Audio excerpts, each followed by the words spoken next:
नमस्कार दोस्तों, चलिए बात कर लेते हैं उत्तर प्रदेश के सभी 75 जिलों की आज की ताज़ा बड़ी महत्वपूर्ण खबरों की। उससे पहले वीडियो को लाइक शेयर जरूर करें और साथ ही ये भी बताएं कि आप इस वीडियो को किस जिले, शहर या गांव से देख रहे हैं। फर्रुखाबाद में ओवरलोडिंग और बकाया टैक्स वाले वाहनों पर प्रशासन का सख्त एक्शन। चेकिंग के दौरान 4 ट्रक किए गए सीज, वसूला गया हजारों का जुर्माना। कानपुर देहात में बारिश के कारण हुआ दर्दनाक हादसा। स्कूल से घर लौट रहे बच्चों पर गिरी कच्चे मकान की दीवार। 7 वर्षीय मासूम बच्चे की मलबे में दबकर मौत। एक ही जमीन पर 4 फर्जी स्कूलों की मान्यता का मामला। इलाहाबाद हाईकोर्ट की लखनऊ बेंच ने आदेश न मानने पर राज्य सरकार पर लगाया 50,000 रुपये का हर्जाना।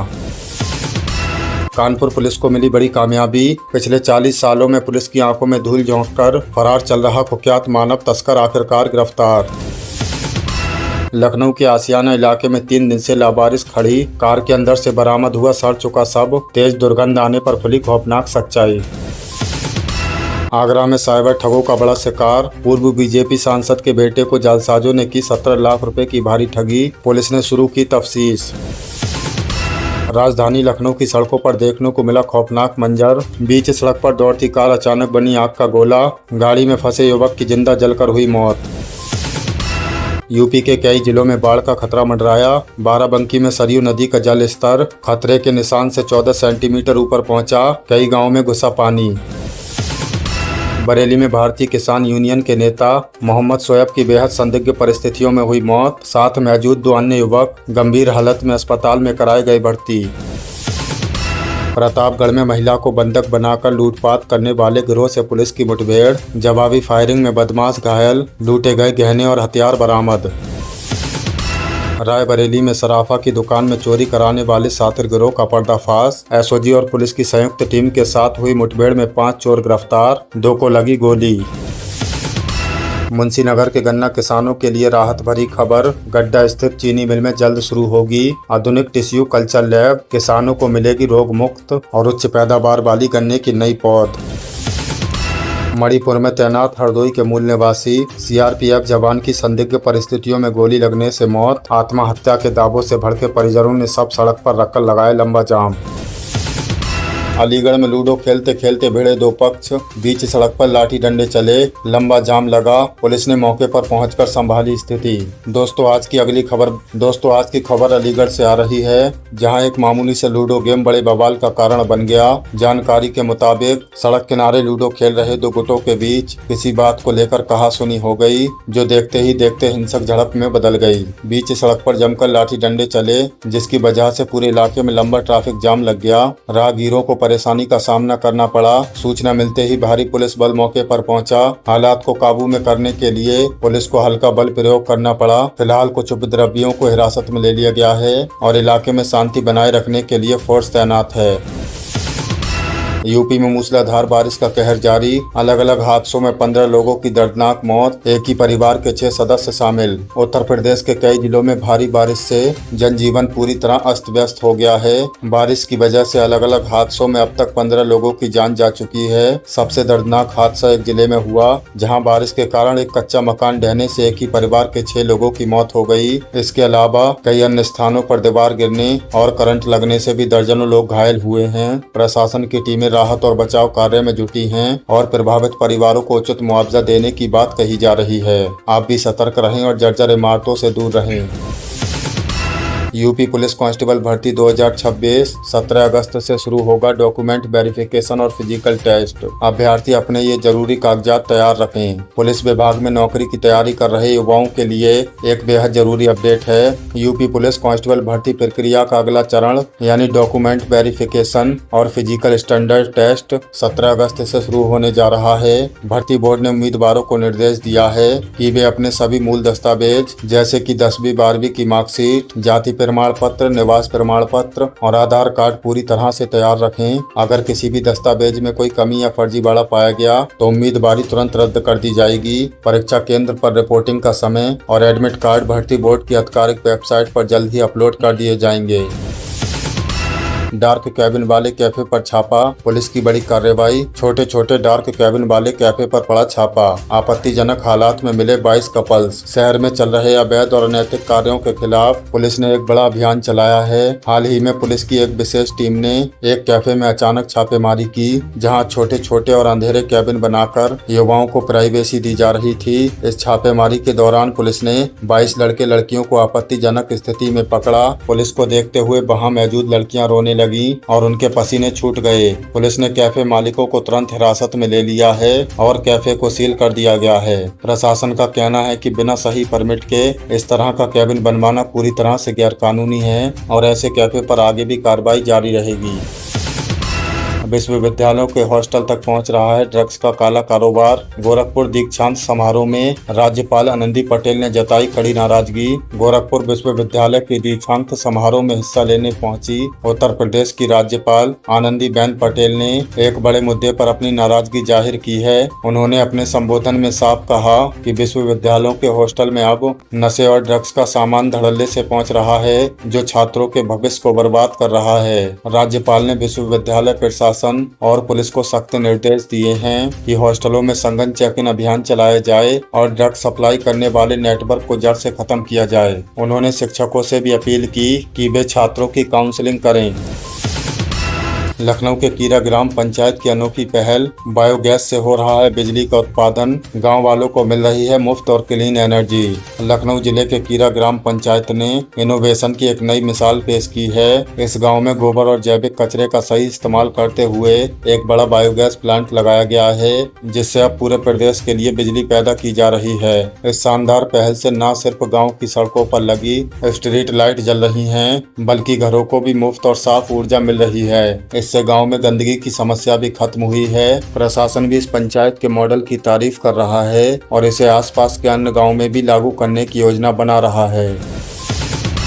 उत्तराखंड में नियुक्त यूपी के डीएलएड प्रशिक्षित शिक्षकों ने उठाई न्याय की मांग, कहा सामान्य विकास और स्थायी निवास में फर्क है। उत्तर प्रदेश में प्राथमिक सहायक अध्यापक भर्ती के तहत चयनित उत्तर प्रदेश से डीएलएड प्रशिक्षित शिक्षकों ने अपनी नियुक्तियों को लेकर नाराजगी जताई है। शिक्षकों का कहना है, उन्होंने कहा कि उत्तर प्रदेश में डीएलएड प्रशिक्षण सामान्य निवास प्रमाण पत्र के आधार पर किया जाता था, जो स्थानीय निवास प्रमाण पत्र से पूरी तरह अलग है। उत्तराखंड समूह का सीधी भर्ती नियमावली 2019 के अनुसार अभ्यर्थियों के लिए निर्धारित पात्रता शर्तों में से किसी एक को पूरा करना पर्याप्त है। शिक्षकों ने आरोप लगाया कि कुछ लोग भ्रामक तत्वों के आधार पर शिक्षा विभाग, न्यायालय और आम जन को गुमराह करने का प्रयास कर रहे हैं। उन्होंने राज्य सरकार और शिक्षा विभाग से मांग की है कि नियमावली के तहत हुई नियुक्तियों के हितों की रक्षा करते हुए शीघ्र निर्णय लिया जाए। यूपी में बनेंगे 18 अत्याधुनिक बस स्टेशन, 1100 करोड़ से अधिक के निवेश की संभावना, पीपीपी मॉडल पर होगा काम। उत्तर प्रदेश राज्य सड़क परिवहन निगम ने पीपीपी मॉडल के तहत फेज 2 में 18 आधुनिक प्रीमियम बस स्टेशनों और वाणिज्यिक परिसरों के लिए निवेदनाएं आमंत्रित की हैं। इनमें से 1100 करोड़ रुपए से अधिक के निवेश की संभावना है। ये स्टेशन सिर्फ बस अड्डे नहीं होंगे, बल्कि retail, hotel, food court, office space और मल्टीप्लेक्स से लैस होंगे। निवेशकों के लिए 90 वर्ष तक की कंसेशन अवधि का प्रावधान है। निविदा जमा करने की अंतिम तिथि 10 अगस्त 2026 है। अकबरपुर, अमेठी, बदायूं, भिनगा, गोंडा, बलरामपुर, बस्ती, गोला, सिंधौली, माती, उन्नाव, हैदरगढ़, नेहटौर, सराय अकिल, बादशाहपुर, तरबा, पीलीभीत और निचनौल में ये स्टेशन बनेंगे। कानपुर लखनऊ एक्सप्रेस वे पर टोल वसूली पूरी तरह बंद, एनएचएआई ने लिया सख्त एक्शन, कंपनी को नॉन परफॉर्मर घोषित किया, 3 करोड़ की मरम्मत का खर्च भी वसूलेगा। कानपुर लखनऊ एक्सप्रेस वे की खराब हालत पर आज तक की रिपोर्ट के बाद एनएचएआई ने बड़ा एक्शन लिया है। सड़क की मरम्मत पूरी होने तक टोल वसूली पूरी तरह सस्पेंड कर दी गई है। एनएचएआई ने निर्माण कंपनी को नॉन परफॉर्मर घोषित करने का नोटिस भेजा है। कंपनी को 3 करोड़ रुपए की मरम्मत खुद उठानी होगी। 3 अधिकारियों को तुरंत प्रोजेक्ट से हटा दिया गया है और उन पर 2 साल का बैन लगाया गया है। आईआईटी खड़गपुर की टीम सड़क खराब होने की वजह की जांच करेगी। यात्रियों को अब तकनीकी जांच रिपोर्ट आने तक टोल नहीं देना होगा।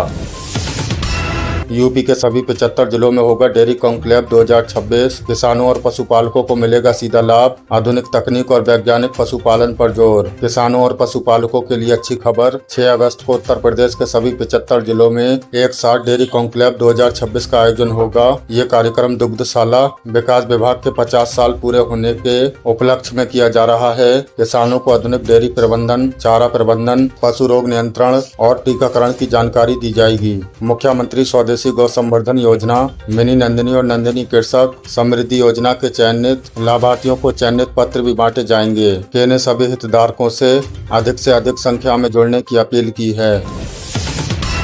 यूपी के सरकारी बच्चों की सुरक्षा के लिए बड़ा फैसला, हर जिले में खुलेंगे 3 वाहन फिटनेस जांच सेंटर। सुप्रीम कोर्ट के दिशा निर्देशों का पालन अनिवार्य। योगी सरकार ने स्कूली वाहनों की सुरक्षा को लेकर एक अहम फैसला किया है। परिवहन राज्य मंत्री दयाशंकर सिंह ने विधान परिषद में घोषणा की कि प्रदेश के हर जिले में 3 वाहन फिटनेस जाँच सेंटर खोले जाएंगे। स्कूली बसों की अधिकतम आयु 15 साल और निजी स्कूल बसों की 10 साल निर्धारित है। सपा के आशुतोष सिन्हा ने आयु सीमा बढ़ाने की मांग की थी, मगर मंत्री ने साफ कहा कि सुप्रीम कोर्ट के दिशा निर्देशों के मुताबिक छात्रों की सुरक्षा पर कोई समझौता नहीं होगा। फिटनेस जांच में किसी भी तरह की छूट नहीं दी जा सकती।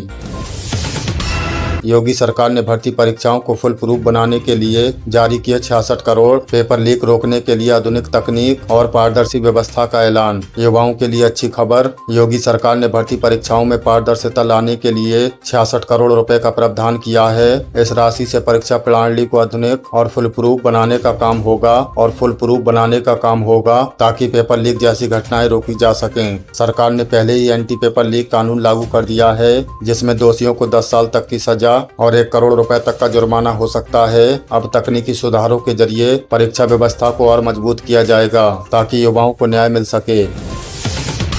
कौशाम्बी में महिला से अभद्र भाषा बोलने का वीडियो वायरल, यूपी 112 के एसआई को किया लाइन हाजिर, विभागीय कार्रवाई शुरू। कौशाम्बी में एक पुलिस अधिकारी की करतूत का वीडियो वायरल होने के बाद विभाग ने एक्शन लिया है। चरबा थाना क्षेत्र के बलीपुर टाटा गांव में जमीन विवाद की सूचना पर यूपी 112 की पीआरबी मौके पर पहुंची थी। इस दौरान सब इंस्पेक्टर मिर्जा समी बाग ने एक महिला से आपत्तिजनक शब्दों का इस्तेमाल किया। वीडियो वायरल होने के बाद एसपी सत्यनारायण ने जाँच कराई। जाँच में अधिकारी का आचरण विभाग की गरिमा के अनुरूप पाया गया। उसे तत्काल प्रभाव से लाइन हाजिर कर दिया गया है और विभागीय कार्रवाई भी शुरू कर दी गई है।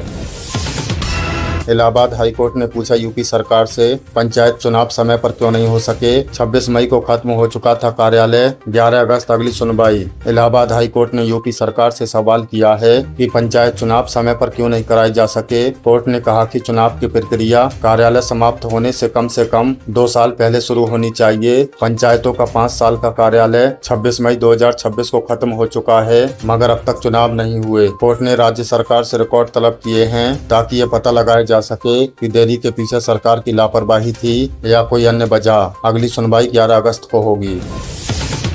सीतापुर के स्कूल में मिड डे मील में सब्जी नहीं मिली, बच्चे पानी हो गए। 4 साल से चल रही शिकायत, वीडियो वायरल होने के बाद शिक्षिका हटाई गई। सीतापुर जिले के महमूदाबाद थाना क्षेत्र के प्राथमिक विद्यालय छंगावपुर का एक वीडियो तेजी से वायरल हो रहा है। वीडियो में बच्चों को मिड डे मील में सब्जी नहीं दी जा रही, जिसमें सब्जी नाम मात्र की है और पानी ज्यादा। बच्चों और अभिभावकों का आरोप है कि ये समस्या पिछले 4 सालों से चल रही है। कई बार शिकायत करने के बावजूद कोई सुधार नहीं हुआ। मामले की जानकारी मिलने के बाद बेसिक शिक्षा अधिकारी गोरखनाथ पटेल मौके पर पहुंचे। शिक्षिका अमृता वर्मा को हटाकर दूसरे स्कूल में भेज दिया गया और विस्तृत जांच के आदेश दिए गए हैं। पीएम किसान सम्मान निधि योजना 2030 तक बढ़ी, 24वीं किस्त को लेकर नया अपडेट। किसानों के लिए बहुत ही बड़ी और राहत भरी खबर केंद्र सरकार की तरफ से आई है। हाल ही में सरकार ने प्रधानमंत्री किसान सम्मान निधि योजना को 2026-27 से बढ़ाकर 2030-31 तक जारी रखने को मंजूरी दे दी है। इस योजना के तहत अब तक किसानों को सालाना 6,000 रुपए की आर्थिक सहायता 3 किस्तों में दी जा रही थी और ये आगे भी बिना किसी रुकावट के जारी रहेगी। इसके लिए सरकार ने 3.1 लाख करोड़ रुपए का भारी भरकम बजट आवंटित किया है। अगर बात करें अगली यानी 24वीं किस्त की, तो किसानों के खाते में ये पैसा अक्टूबर 2026 में ट्रांसफर किए जाने की उम्मीद है। 23वीं किस्त 20 जून को जारी की गई थी, जिसके तहत 9.44 करोड़ से ज्यादा किसानों को सीधा फायदा पहुंचा था। हालांकि कृषि विभाग ने एक बार फिर स्पष्ट किया है कि जिन किसानों ने अभी तक अपनी KYC पूरी नहीं कराई है, उनकी अगली किस्त रुक सकती है। इसलिए आप जन सेवा केंद्र CSC पर जाकर जल्द से जल्द अपना KYC करवा लें। यूपी में सरकारी नौकरी की तैयारी करने वाले युवाओं को अलर्ट। UPS SSC PET 2026 के लिए रजिस्ट्रेशन शुरू, जल्द करें अप्लाई। उत्तर प्रदेश अधीनस्थ सेवा चयन आयोग ने प्रारंभिक अर्हता परीक्षा यानी PET 2026 का आधिकारिक विज्ञापन जारी कर दिया है। इसके लिए 3 अगस्त 2026 से ऑनलाइन रजिस्ट्रेशन की प्रक्रिया शुरू हो चुकी है। जैसा कि आप सभी जानते हैं, यूपी में आयोग द्वारा निकाली जाने वाली भविष्य की तमाम बड़ी भर्तियों में बैठने के लिए उम्मीदवारों के पास PET का स्कोर कार्ड होना अनिवार्य होता है। अगर आप किसी भी पद का एजुकेशनल क्राइटेरिया पूरी तरह से पूरा कर लेते हैं, लेकिन आपके पास PET का वैलिड स्कोर नहीं है, तो आप उस भर्ती की मुख्य परीक्षा का फॉर्म बिल्कुल नहीं भर पाएंगे। ऐसे में आपकी सारी तैयारियां धरी की धरी रह सकती हैं। इसलिए बिना आखिरी तारीख का इंतजार किए युवाओं को UPS SSC की आधिकारिक वेबसाइट पर जाकर आवेदन समय से पूरा कर लेना चाहिए। आवेदन फॉर्म भरने से जुड़ी जरूरी बातें, आयु सीमा, आवेदन फीस और परीक्षा का पूरा सिलेबस आयोग की नोटिफिकेशन में विस्तार से दिया गया है। जो छात्र पहली बार तैयारी कर रहे हैं, उन्हें भी ये परीक्षा जरूर देनी चाहिए।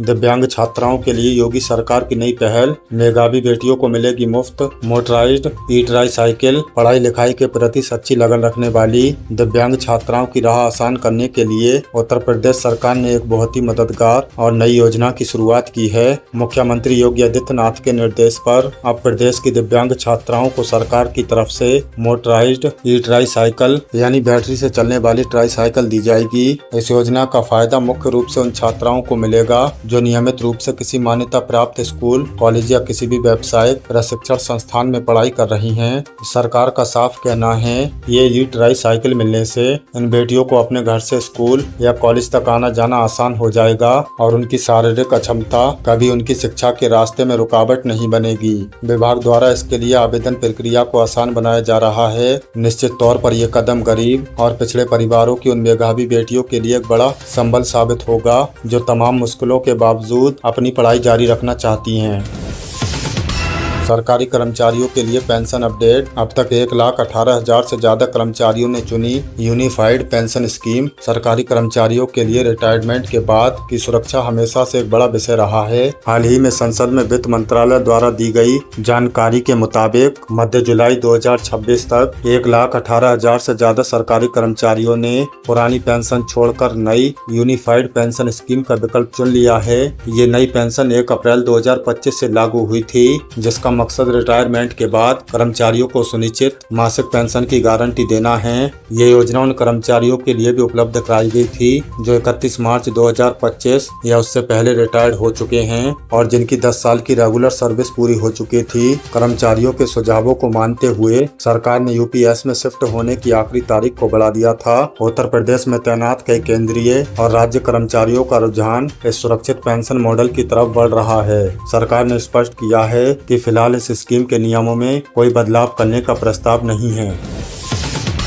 किसानों को अब यूरिया DAP के लिए नहीं लगानी पड़ेगी लाइन। यूपी सरकार ने लागू की स्मार्ट टोकन व्यवस्था। खेती किसानी के समय जब खाद की सबसे ज्यादा जरूरत होती है, तब किसानों को अक्सर लंबी लाइनों और किल्लतों का सामना करना पड़ता है। इसी समस्या को जड़ से खत्म करने के लिए यूपी सरकार ने एक बहुत ही पारदर्शी और आधुनिक कदम उठाया है। अब पूरे प्रदेश में यूरिया और DAP जैसे उर्वरक के वितरण के लिए स्मार्ट टोकन व्यवस्था लागू कर दी गई है। इस नई डिजिटल प्रणाली के तहत किसानों को खाद की दुकानों और सरकारी सहकारी समितियों पर जाने से पहले ही ये टोकन दे दिया जाएगा। इस स्मार्ट टोकन में किसानों को खाद मिलने का एक तय समय और तारीख साफ साफ लिखी होगी। इसका सबसे बड़ा फायदा ये होगा, किसानों को अब खाद के लिए पूरा दिन बर्बाद करके घंटों लाइन में खड़े रहने की बिल्कुल जरूरत नहीं पड़ेगी। वे बस अपने तय समय पर दुकान पर जाएंगे और आसानी से अपना यूरिया या DAP ले सकेंगे। कृषि विभाग के वरिष्ठ अधिकारियों का कहना है कि इस व्यवस्था से न सिर्फ खाद की कालाबाजारी और धांधली पर लगाम लगेगी, बल्कि किसानों के कीमती समय की भी बचत होगी।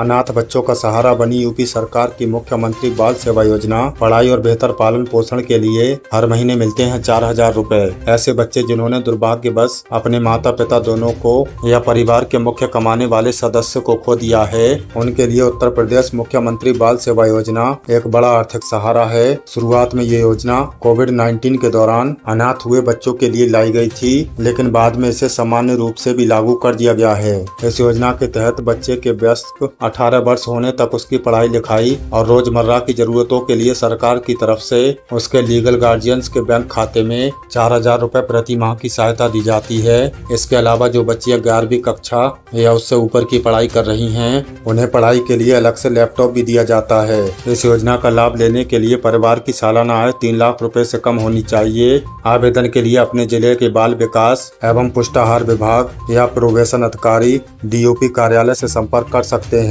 तो दोस्तों, ये थी उत्तर प्रदेश की आज की ताजा बड़ी महत्वपूर्ण खबरें। इनमें से आपको कौन सी खबर सबसे ज्यादा महत्वपूर्ण लगी, कमेंट में जरूर बताएं। वीडियो अच्छी लगी तो वीडियो को लाइक कर दें और चैनल पर नए तो प्लीज चैनल को सब्सक्राइब कर लें। हमारे इस चैनल पर आपको उत्तर प्रदेश से जुड़ी सभी ताजा अपडेट मिलती रहेंगी। मिलते हैं अगली किसी वीडियो में नई खबरों के साथ। तब तक के लिए धन्यवाद।